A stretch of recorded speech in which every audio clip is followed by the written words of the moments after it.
দাম বৃদ্ধি স্মাৰ্ট মিটাৰৰ বিলে ৰাজ্যৰ জনতাক কুঙা কৰাৰ সময়তে পুনৰ উত্থাপন হৈছে মন্ত্ৰী বিধায়কৰ দৰমহা বৃদ্ধিৰ প্ৰসংগ। শীঘ্ৰেই দৰমহা বৃদ্ধি হ'ব মন্ত্ৰী বিধায়কৰ 30% দৰমহা বৃদ্ধি হ'ব মন্ত্ৰী বিধায়কৰ। প্ৰাক্তন অতিৰিক্ত মুখ্য সচিব হিমাংশু শেখৰ দাসৰ নেতৃত্বত তিনিজনীয়া সমিতিয়ে দাখিল কৰিছিল অন্তৱৰ্তীকালীন প্ৰতিবেদন। এই প্ৰতিবেদনৰ ভিত্তিতে মন্ত্ৰী বিধায়কৰ 30% দৰমহা বৃদ্ধিত অনুমোদন জনোৱা বুলি জানিব পৰা গৈছে। আগন্তুক বিধানসভাৰ অধিৱেশনত দৰমহা বৃদ্ধি বিধেয়ক গৃহীত হোৱাৰ পিছতেই মন্ত্ৰী বিধায়কসকলৰ দৰমহাৰ লগতে অন্যান্য বানচ বৃদ্ধি পাব। তাকে লৈ সৃষ্টি হৈছে প্ৰতিক্ৰিয়াৰ। এফালে বিভিন্ন কৰ কাটলেৰে সাধাৰণ জনতাক কুঙা কৰি পেলোৱা এখন চৰকাৰৰ দিনত মন্ত্ৰী বিধায়কৰ দৰমহা বা মন্ত্ৰী বিধায়কৰ পাৰিতোষিক আকৌ বৃদ্ধি কৰিবলৈ লোৱা যেটো প্ৰসংগ বা বিষয়, সেই বিষয়টোৱে এতিয়া প্ৰতিক্ৰিয়াৰ সৃষ্টি কৰিছে। আমি এই গোটেই বিষয়টো সন্দৰ্ভত জানিবলৈ এই মুহূৰ্তত আপোনালোকক বঙাইগাঁৱলৈ লৈ যাম। বঙাইগাঁৱত কেনেকুৱা প্ৰতিক্ৰিয়া সেয়া জনাবৰ বাবে আমাৰ সৈতে সংযুক্ত হৈছে নামনি অসমৰ ব্যুৰ চিফ সীমান্ত চৌধুৰী। সীমান্ত, এফালে ৰাইজক কৰ কাটল তাৰ সমান্তৰালকৈ দাম বৃদ্ধিৰে এক প্ৰকাৰ কুঙা কৰি পেলোৱা হৈছে আৰু আনফালে মন্ত্ৰী বিধায়কৰ দৰমহা বৃদ্ধি কৰিবলৈ বিচৰা হৈছে আৰু এক প্ৰকাৰ বৃদ্ধি কৰাটো নিশ্চিত হৈ পৰিছে। তাৰ পিছত বঙাইগাঁওবাসী ৰাইজে কি কয়? এইখন চৰকাৰে আচলতে সাধাৰণ ৰাইজৰ কথা চিন্তা কৰিবলৈ সময় নাই, কিন্তু মন্ত্ৰী বিধায়কৰ দৰমহাটো তেওঁলোকে ঠিকেই বঢ়াবলৈ সিদ্ধান্ত গ্ৰহণ কৰাৰ সময় পাইছে। কিন্তু আনফালে ৰাইজে যে দাম বৃদ্ধি ৰোধ কৰিবলৈ বা অন্যান্য সমস্যাসমূহ নাইকিয়া কৰিবলৈ বাৰে বাৰে দাবী উত্থাপন কৰিছে, সেইবোৰৰ প্ৰতি গুৰুত্ব দিবলৈ কিন্তু তেওঁলোকৰ সময় নাই বা তেওঁলোকৰ ভ্ৰক্ষেপ নাই। হয় ৰাজদীপ, চাওক, কেৱল মূল্যবৃদ্ধিয়েই নহয়, প্ৰায় সকলো ধৰণৰ সমস্যাৰে জৰ্জৰিত ৰাজ্যৰ সাধাৰণ জনতা। আৰু তাৰ মাজতে যেতিয়া খবৰ আহিছে যে 30%কৈ মন্ত্ৰী বিধায়কৰ দৰমহা বৃদ্ধি পাব, তাৰপিছত প্ৰতিক্ৰিয়া কেনে হ'ব জানিবলৈ মই সাধাৰণ ৰাইজৰ কাষলৈকে এই মুহূৰ্তত যাবলৈ যত্ন কৰিম।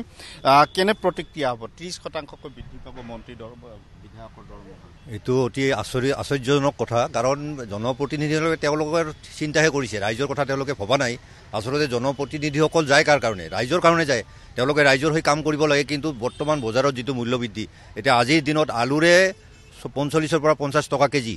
গতিকে মানুহ কেনেকৈ চলিছে তেওঁলোকে এইটো লক্ষ্য কৰা নাই। তেওঁলোকে নিজৰ কেনেকৈ এটা ভাল এটা অৱস্থা কেনেকৈ কৰিব পাৰে সেইটোৰ কাৰণে প্ৰচেষ্টা লোৱা যেন আমি লক্ষ্য কৰিছোঁ। কাৰণ বৰ্তমান সময়ত আমি দেখিছোঁ শ্ৰমিকৰ 2016 চনৰ পিছত শ্ৰমিকৰ কোনো চাৰ্কুলাৰ অহা নাই। ওয়েজেছ যিটো চাৰ্কুলাৰ আজিলৈকে অহা নাই। শ্ৰমিকসকলে অতি নিম্নমানৰ দৰমহাৰে তেওঁলোকে চলিবলগীয়া হৈছে। যিকোনো প্ৰাইভেট ছেক্টৰবিলাক বিশেষকৈ অতি নিম্নমানৰ দৰমহাৰে তেওঁলোকে চলিবলগীয়া হৈছে।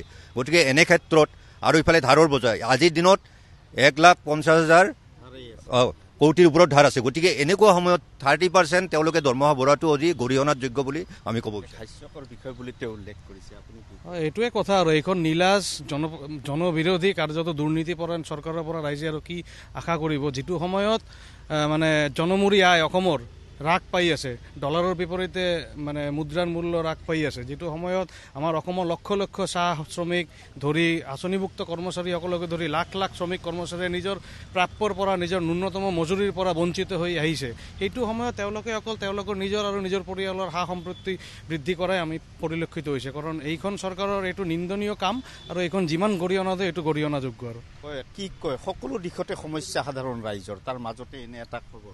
কিছুদিন পূৰ্বে কেবিনেটত সিদ্ধান্ত হৈছিল যে মন্ত্ৰী বিধায়কৰ দৰমহা বৃদ্ধি পাব লাগে। হওক, চবৰে বৃদ্ধি হওক, আমাৰ তাত ক'ব লগা একো নাই। কিন্তু যি ৰাজ্যৰ পৰিস্থিতি, মূল্য বৃদ্ধিৰ পৰা আৰম্ভ কৰি শিক্ষাও ইমান উন্নত নহয়, চিকিৎসা সেৱা ইমান উন্নত নহয়। আজি বঙাইগাঁৱৰ কথা যদি চিন্তা কৰে, বঙাইগাঁৱৰ 200 বিচনাযুক্ত হাস্পাতাল, তাৰ এইটো থৈ পাব্লিকে আজি সাধাৰণ ৰাইজে কিয় ব্যক্তিগত খণ্ডত যাব লগা হয়?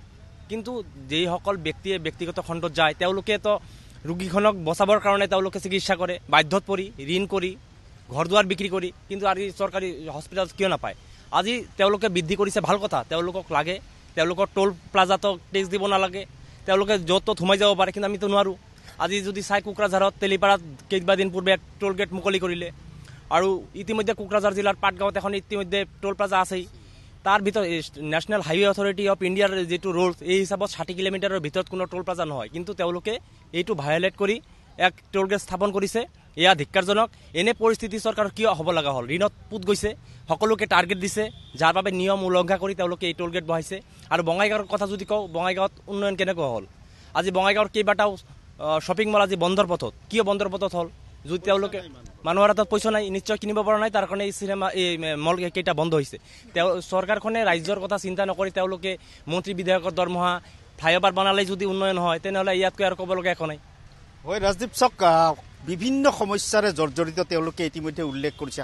সৰ্বসাধাৰণ ৰাইজৰ কিমান সমস্যা আছে তাৰ মাজত এনে এটা খবৰে কিন্তু প্ৰতিক্ৰিয়াৰ সৃষ্টি কৰিছে, এনেধৰণে প্ৰতিক্ৰিয়াৰ সৃষ্টি কৰিছে সাধাৰণ ৰাইজৰ মাজত। হাস্যকৰ বুলি অভিহিত কৰিছে এগৰাকী ব্যক্তিয়ে এই মুহূৰ্তত।